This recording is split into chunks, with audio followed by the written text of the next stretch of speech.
Ok, bonjour. Bonjour. Bonjour.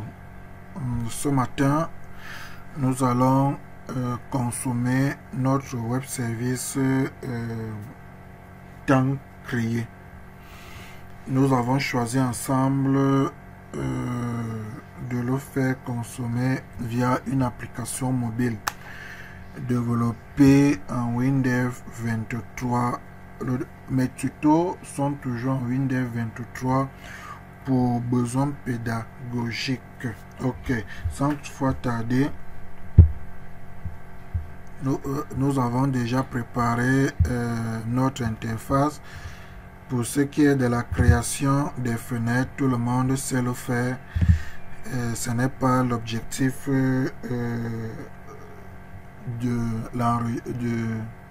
du tuto. Mais vous constatez ici que il ne consomme pas, il n'embarque pas l'analyse. Oui, vous pouvez le voir ici. Clic droit, description du projet. Analyse. Il n'y a pas d'analyse.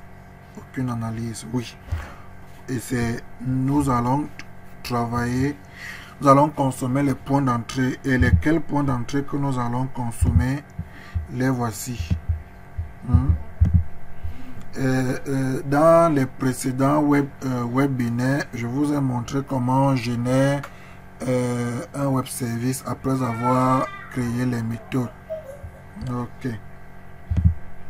Alors, dans cette première partie, nous allons commencer par préparer un certain nombre d'éléments. Vous constatez ici que les terminaisons sont presque les mêmes. Voilà, eSoft Webinaire API. Partout, c'est ça. C'est pour faciliter l'utilisation de notre reste. Ok.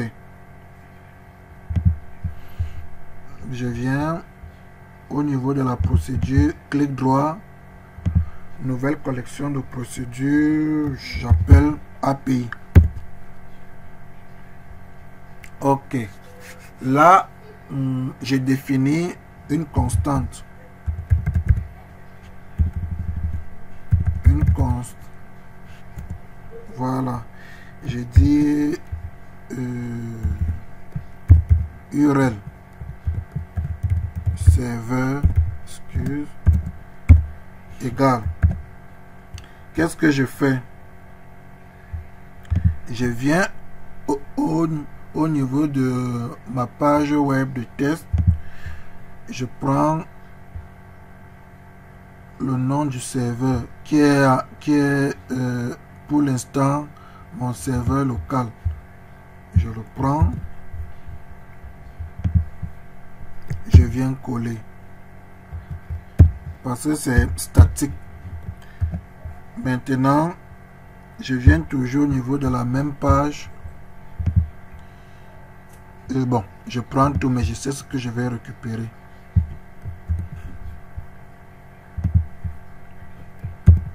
Voilà. J'enlève. Ok. Ça, c'est notre URL.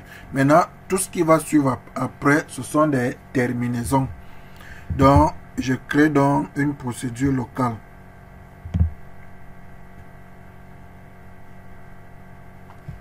J'appelle ça end.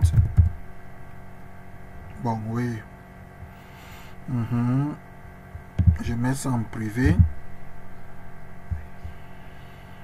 Et en principe, il me retourne quoi? Une chaîne.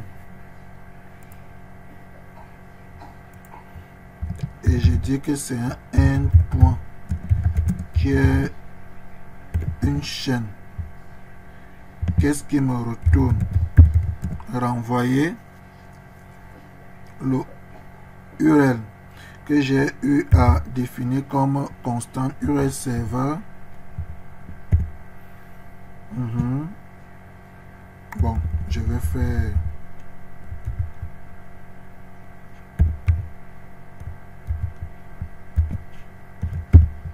URL serveur. Oui. Et la terminaison. Voilà. Voilà donc ce qui en est. Alors, pour un début, c'est bon. Maintenant, donc, nous allons donc écrire le code qui permet d'enregistrer une école. Le web service, clic droit, je dis nouveau, école, collection école.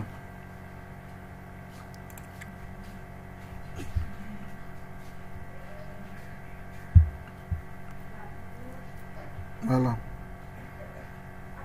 J'ai dit web service liste école. Je peux écrire ça comme ça. Alors, comme paramètre, prends un callback qui est une procédure.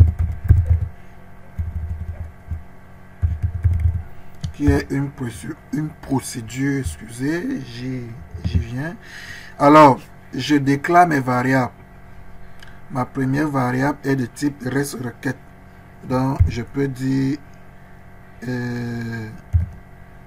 requête est un reste requête réponse est un reste réponse. Alors, je commence. Reste requête. Point.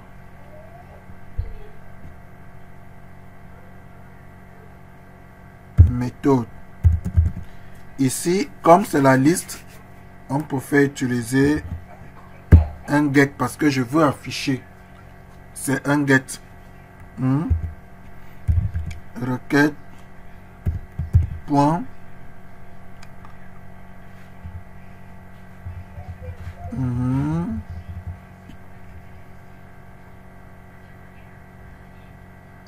L'URL. Voilà. L'URL. Nous allons appeler la méthode. J'ai mis ça en privé, non. Ça doit être en public. Ok, merci. Alors, je dis URL. Et dans le point d'entrée, je viens au niveau, je vais afficher. C'est ça que je prends. Voilà.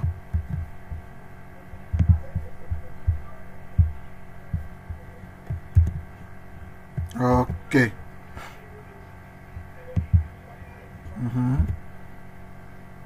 Requête. Point. Bon. Le contenu est un JSON.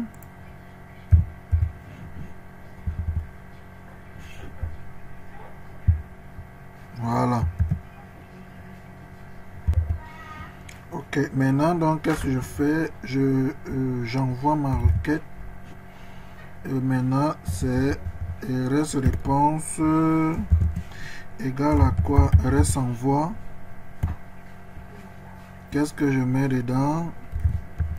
C'est ma requête. Ok. Alors, on va commencer.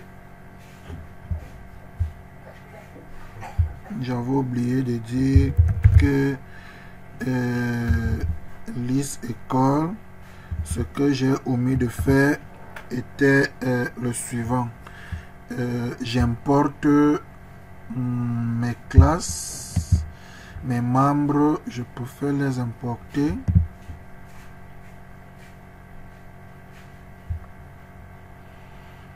Mhm.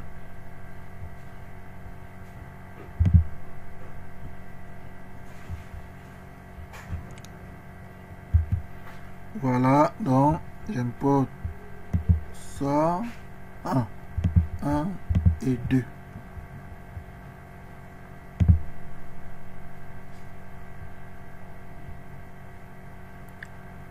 Faire une copie.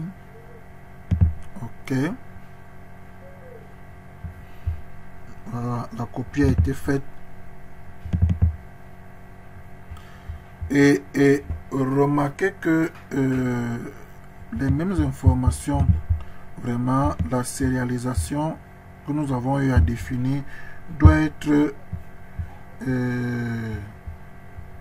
la même. Doit être la même. C'est-à-dire ne pas changer. Si vous changez, vous aurez des problèmes. Ok. Maintenant, donc, j'importe aussi ma structure que j'ai eu à définir côté serveur.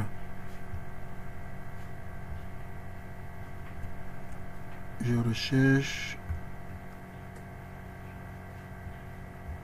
J'appelais ça structure. Attendez, je m'en vais vérifier. J'ai deux. Structure avec S. Ok, c'est bon. Donc, c'est ça que je viens importer. Je lui dis de me copier. Voilà.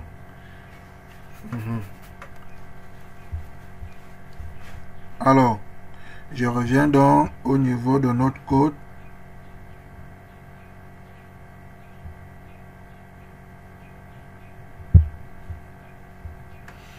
Je viens donc dire liste école est un tableau de voilà. Première des choses, je commence à traiter les erreurs. Je commence par dire si erreurs détectées. Si erreurs détectées. Comme donc, je vais renvoyer, je vais mettre à jour l'IHM ou bien notifier l'utilisateur. J'utilise donc la fonction execute thread principal. Donc, c'est dans le thread principal que l'utilisateur est notifié. Et en paramètre, c'est notre callback. Notre premier paramètre, c'est le booléen pour dire que rien ne s'est passé, faux. Notre deuxième paramètre, c'est notre tableau. Et je mets donc une erreur générique, erreur info, erreur message. Et je fais un retour. Alors, je dis si maintenant réponse point état, code état est différent de 200. Pourquoi? Parce que si nous revenons dans notre code côté serveur, vous constatez que je renvoie 200 quand tout est OK. Je renvoie 200 quand tout est OK.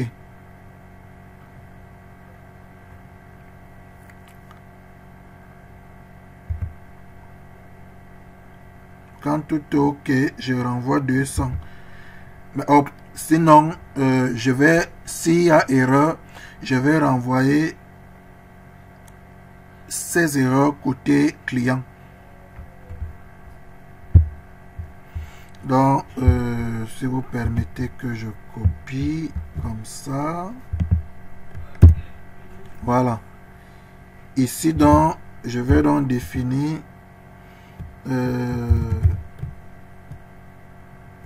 une erreur. Aïe, excusez. Erreur est une chaîne. D'abord, j'ai dit mon JSON est un JSON puisque l'erreur est renvoyée en JSON.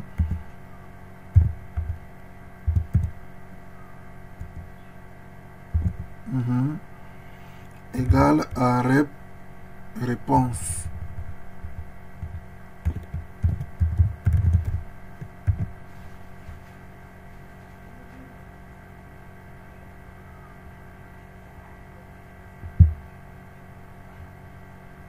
Oh, qu'est-ce qui se passe là? Ah, dommage. Nous constatons que le type JSON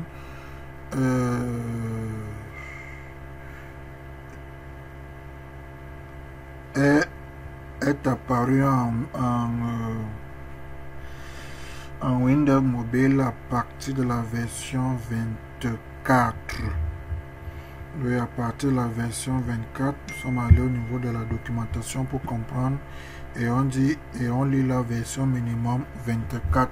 Donc nous allons migrer notre projet vers la version 24. Vraiment désolé.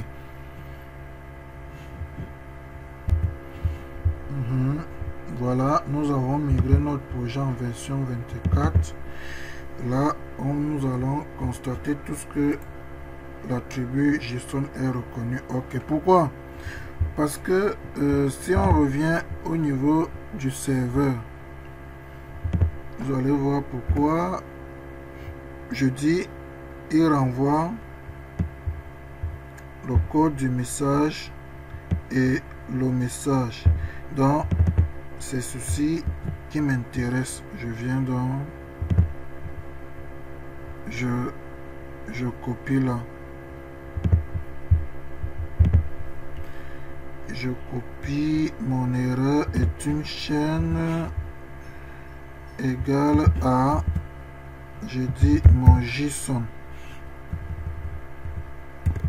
Point. Ok. Je peux donc venir remplacer. Voilà. Ça c'est ça. Maintenant, si tout se passe bien, qu'est-ce que je fais? Je désérialise. Pourquoi?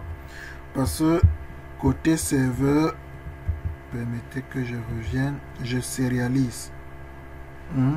Donc, côté client, je dois désérialiser. Donc, je désérialise.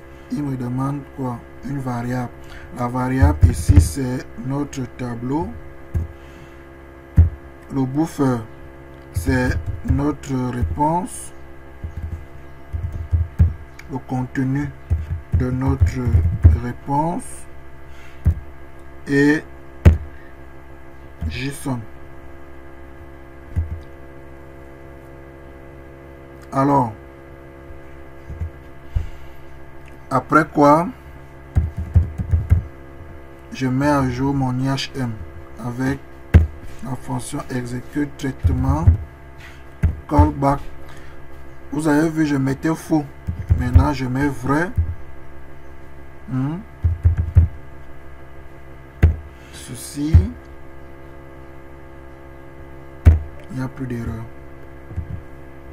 Et je fais ce qu'on appelle la gestion des erreurs.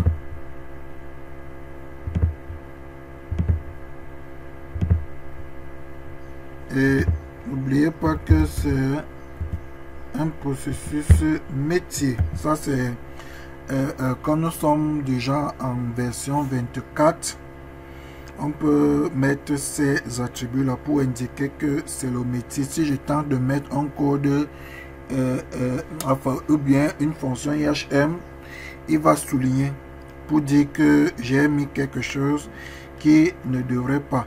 Or par contre, quand je mets execute thread principal, c'est ici qu'il y aura le code IHM.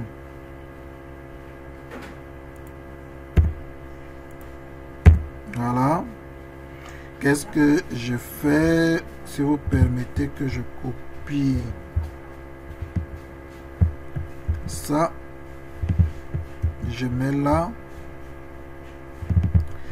et j'ai dit erreur info, erreur message, et au niveau de exception, cas d'exception, je mets exception info en parenthèse message. Et maintenant je mets donc tout ça dans un trait. Bon, je préfère venir ici, je dis trait et je valide. Voilà. Voilà donc notre point, enfin notre code. J'y vais maintenant donc côté IHM. Clic droit.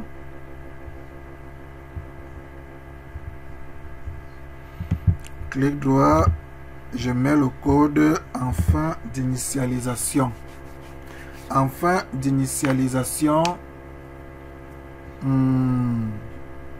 zone répétée, point rafraîchissement égale vrai. Ok. Et permettez que j'aille vérifier si j'ai coché ça.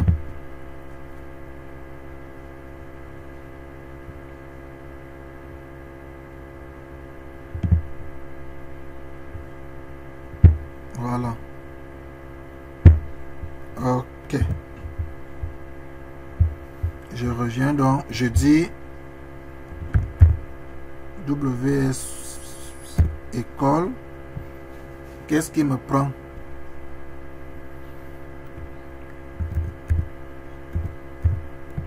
Je dis liste. Clic droit. Je crée une procédure.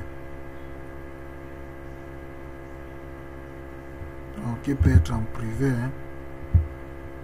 Pas public, privé. Alors, il prend une variable de type booléen, il me prend la réponse,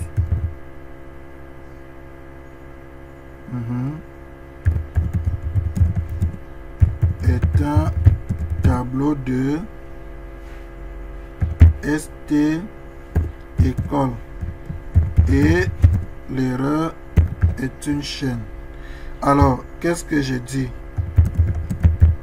Excusez, si pas succès,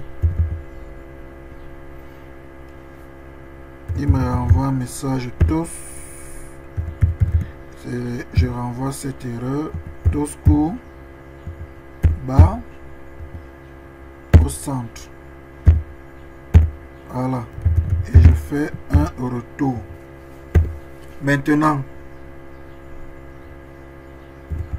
si ma réponse, s'il n'y a rien dans la réponse, donc si mon tableau est vide,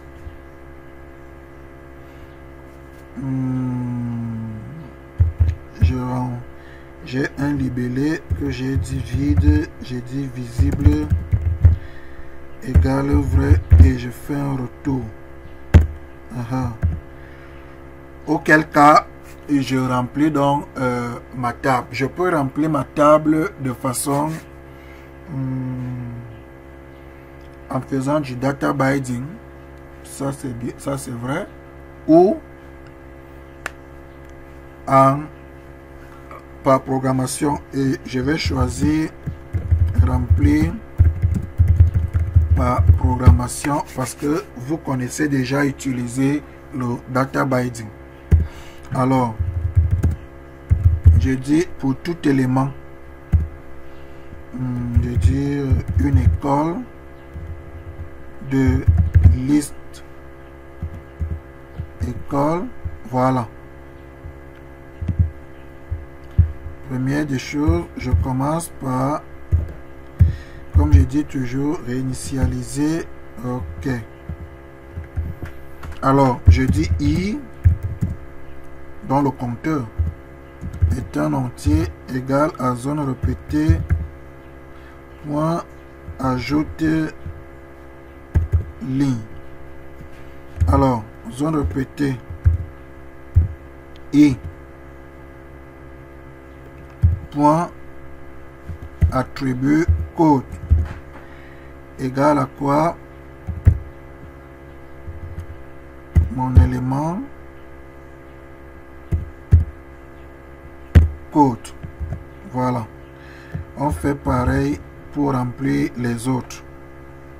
Alors, on va faire comme ça. Bon, maintenant on vérifie si on a tout mis.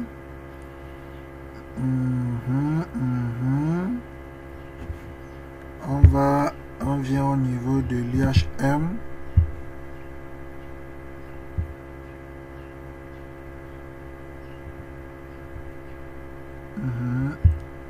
Contenu, j'appelle le traitement d'ajout. OK. Bon, on peut tester notre code. Voilà donc le get. On a là la liste, on a là les petits princes, 2 élèves, les bouts de chou, 0 élève, ainsi de suite. Et si on vient côté au niveau de Postman, on voit effectivement que c'est ça.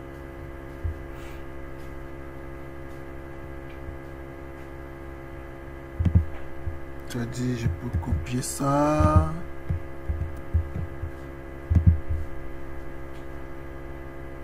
Voilà. Vous voyez. Donc, 200 OK signifie que mon traitement, j'ai ma réponse. Le nombre de minutes, ça c'est au niveau de Postman. Je vous ai présenté ça lors du webinaire précédent. OK, maintenant, dans la suite, nous allons donc écrire la méthode qui va nous permettre maintenant d'ajouter une école.